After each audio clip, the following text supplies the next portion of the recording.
A very good evening to everybody. How are you all? I'm sure all are doing great. So welcome back to my channel I'm in a zone and this is Riya Kumari. So dear मेरे aspirants, जैसे कि आप लोगों को thumbnail से पता लग ही गया होगा कि आज के स्पेशल वीडियो में मैं आपको मोस्ट इम्पॉर्टेंट फिजिक्स के क्वेश्चंस बताने वाली हूँ विद एक्सप्लेनेशन. सो अगर आपको कोई भी डाउट होगा तो आप मुझे कमेंट कर देंगे, लेकिन उससे पहले आप मेरे चैनल को सब्सक्राइब कर ले MNS जोन. और जितने भी स्टूडेंट्स मेरे चैनल को देख रहे हैं, अगर आप लोगों ने टेलीग्राम पे हमसे नहीं जुड़े हैं तो लिंक डिस्क्रिप्शन बॉक्स में है, जल्दी से जाइए लिंक पे और टेलीग्राम ज्वाइन करें. और वीडियो देखने के बाद अगर आपको लगे कि ये वीडियो हेल्पफुल है, इंफॉर्मेटिव है, तो लाइक ज़रूर कीजिएगा, बिकॉज आप लोगों के एक लाइक से हमें मोटिवेशन मिलता है और वीडियोस बनाने के लिए. So now let's start the video. So first question is, the sensitivity of a potentiometer can be increased by which of the following methods? तो पहले तो मैं आपको बता दूं कि पोटेंशियोमीटर क्या है. आप लोगों ने फिजिक्स में पढ़ा ही होगा. The potentiometer is a device, ठीक है, used to measure electrical potential. आपसे क्वेश्चन पूछ सकते हैं कि कोई भी आपको डिवाइस का नेम दे दिया जाएगा और आपको बताना है कि ये डिवाइस कौन से चीज़ को मेजर करने के लिए यूज़ किया जाता है. ठीक है, तो आपको पता होना चाहिए कि पोटेंशियोमीटर किस चीज़ के लिए यूज़ किया जाता है, that is electrical potential. Alright, so now come to the question. Your options are increasing the current in the main circuit, decreasing the current in the main circuit, increasing the length of the wire. Both B and C are correct. So पहले मैं आप लोगों को बता दूं कि sensitivity of potentiometer is defined as the smallest potential difference that is measured by using potentiometer. ठीक है, सो इसका जो राइट आंसर है, sensitivity of potentiometer can be increased by increasing the length of the potentiometer wire and by reducing the current in the circuit by using rheostat. सो आप लोगों ने पढ़ा ही होगा रियोस्टैट के बारे में फिजिक्स में, राइट. रियोस्टैट एक इलेक्ट्रिकल इंस्ट्रूमेंट है used to control a current by varying the resistance. Alright, तो अब हम नेक्स्ट क्वेश्चन की तरफ चलते हैं. नेक्स्ट क्वेश्चन इज, मैंने आपको नीचे एक्सप्लेनेशन भी साथ में दिए हैं, तो आप क्वेश्चन के साथ एक्सप्लेनेशन भी पढ़ें. Okay, next question is, which of the following device converts low voltage alternating current into high voltage alternating current? So your option is transistor, rectifier, galvanometer, transformer.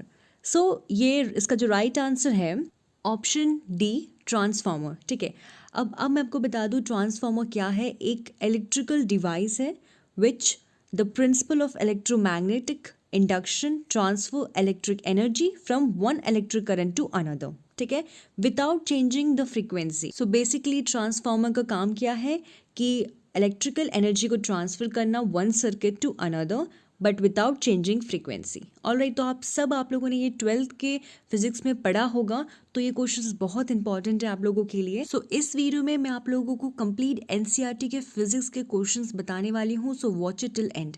Now moving to the next question. ठीक है, so next question is, spoon appears to be bent in a beaker full of water. This appears due to which of the following phenomenon? So here is the option: reflection, dispersion, refraction, radiation. So question के जो options हैं, please read it carefully. ठीक है, बिल्कुल भी confuse मत होना. So this phenomena is due to refraction. Option C, refraction is a correct answer. ठीक है, this phenomena is due to reflection of light. It comes out from the water into air. So अब मैं आपको थोड़ा सा explain करूँगी. ठीक है, so a spoon looks bent in water because of phenomena of refraction, जो कि मैंने आपको बता दिया आंसर, राइट. अब ये क्यों होता है? When light enters water it can not move as fast as it does in air. As a light enters water at an angle, it bends away from its original path and it makes the spoon look bent. Clear? I hope you all are clear. Right, अगर कोई भी confusion है तो आप मुझे comment कर सकते हैं, या तो आप हमारे channel MNS zone Telegram channel पे हमें टेक्स्ट कर सकते हैं कि इस क्वेश्चन में हमें प्रॉब्लम है. So I hope everyone is clear. Now moving to the next question. Which of the following statement is false with respect to mass of a body? Now options are: mass is the basic property of matter, mass of body can never be zero, it can be measured with the help of beam balance. Next, mass is a vector quantity. Alright, So correct option is option D, mass is a vector quantity. So vector quantities क्या होते हैं? A quantity that has both magnitude and direction. Exam में vector quantity and scalar quantity पे question पूछ सकते हैं आपसे physics में. सो स्केलर क्वांटिटी क्या होता है? Quantity has only magnitude. ठीक है, तो मैं आपको बता दिया है वेक्टर और स्केलर क्वांटिटी क्या डिफरेंस है.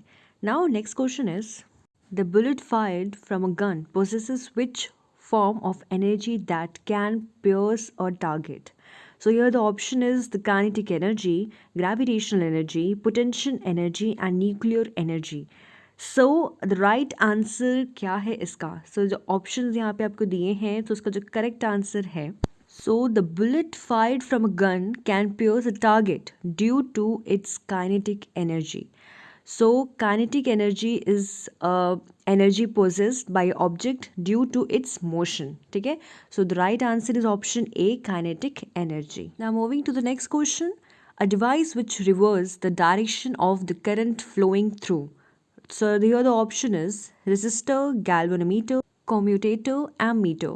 सो ये ऑप्शंस हैं एंड आप लोगों ने क्वेश्चंस पढ़ लिए होंगे. सो इसका जो राइट आंसर वो होगा, सो जो डिवाइस यूज़ किया जाता है रिवर्स करने के लिए direction of current through a circuit, so that device name is commutator. ठीक है, कॉमोडेटर क्या है मैं आपको बता दूँ. कॉमोडेटर इज़ अ डिवाइस और अ रोटेटरी इलेक्ट्रिकल स्विच. सो कॉम्यूटेटर एक डिवाइस है और एक रोटेटरी इलेक्ट्रिकल स्विच है in certain type of electric Motors and electrical generators that periodically reverse the current direction between the rotator and the external current. So I hope dear students आप लोगों को ये commutator device जो है क्या है आपको समझ आ गया होगा. So now moving to the next question. The question is which color of the white light suffers maximum bending when it passes through a glass prism? So the option is red, blue, violet and green. So the right option is the color violet of a white light suffers a maximum refraction on passing through a glass prism because its shortest wavelength. All right. So right answer क्या है? Option C, violet है और इसका reason क्या है कि इसके shortest wavelength की वजह से ये पास हो जाता है. ठीक है. नेक्स्ट क्वेश्चन मैंने आपको यहाँ पे आपको एक्सप्लेनेशन भी दी है. अगर कोई भी इशू है आप एक्सप्लेनेशन पढ़ सकते हैं, ऑल्दो मैं आपको एक्सप्लेन भी कर रही हूँ. ठीक है, नेक्स्ट क्वेश्चन की तरफ चलते हैं हम लोग. So question is what will happen to the object if the density of object is less than the density of the water? So here the option is the object will sink in the water, object will remain submerged completely, next object will float on the surface of water, next none of these.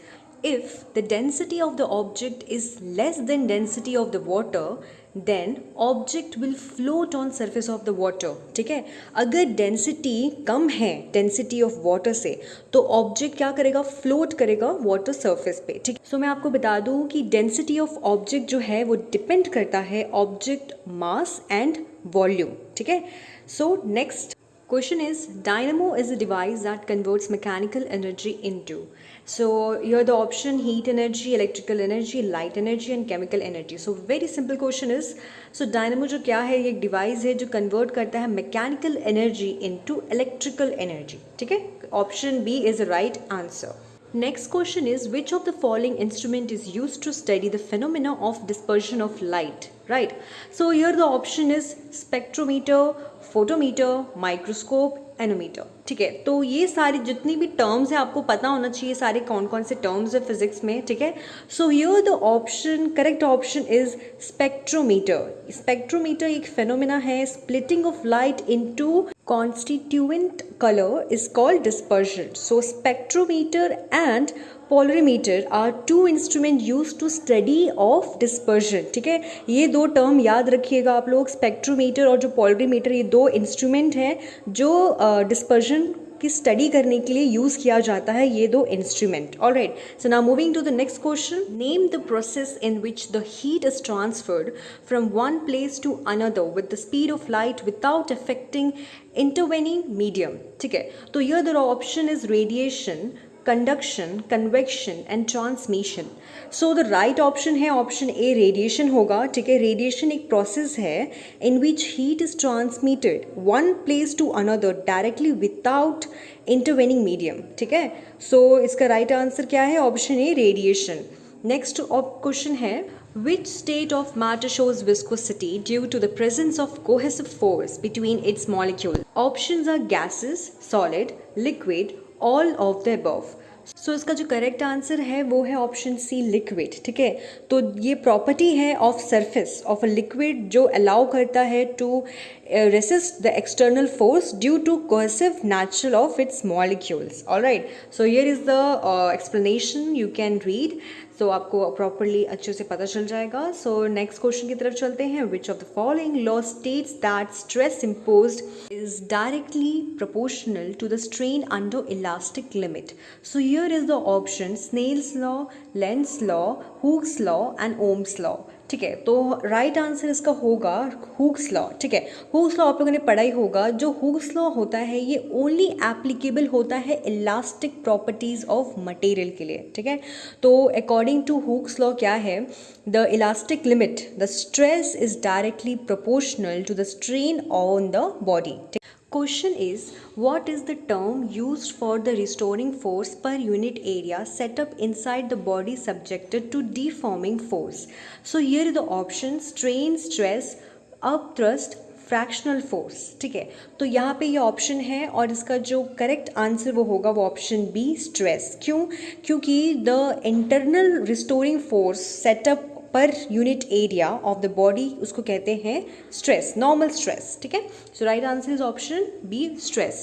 Question is, the shortest distance covered by the body in a definite direction is? सो ये बहुत ही simple question है, आप सभी को पता ही होगा. तो उसके यहाँ पे ऑप्शन है distance, velocity, acceleration and displacement.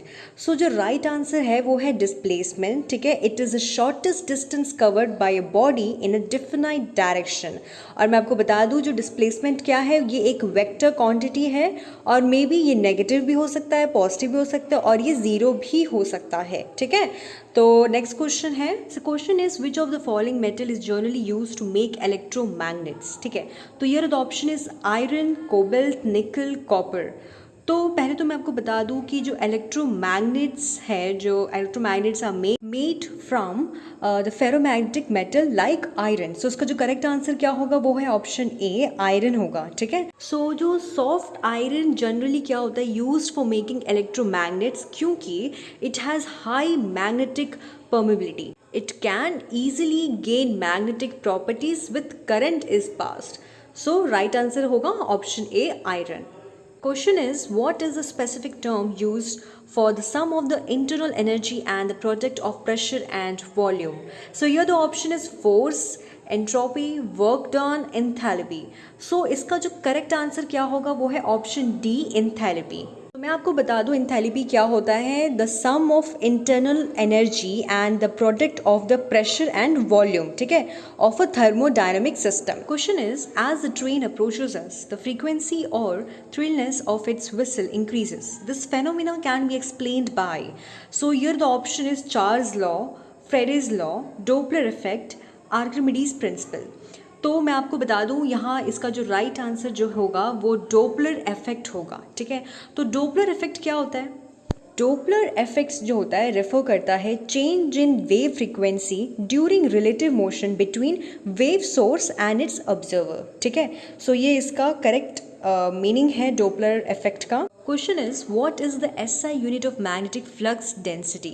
तो मैं आप लोगों को बता दूं डियर स्टूडेंट्स, ये एसआई यूनिट ज़रूर कर लेना, फिजिक्स में पूछते हैं एमएनएस एग्जाम में. So here the option is Weber, Newton, Tesla and Gauss. So जो राइट आंसर ये आप सभी को पता ही होगा, इसका जो राइट आंसर है वो टेस्ला है, ऑप्शन थर्ड. ठीक है, तो आप लोग एसआई यूनिट अच्छे से कर लें.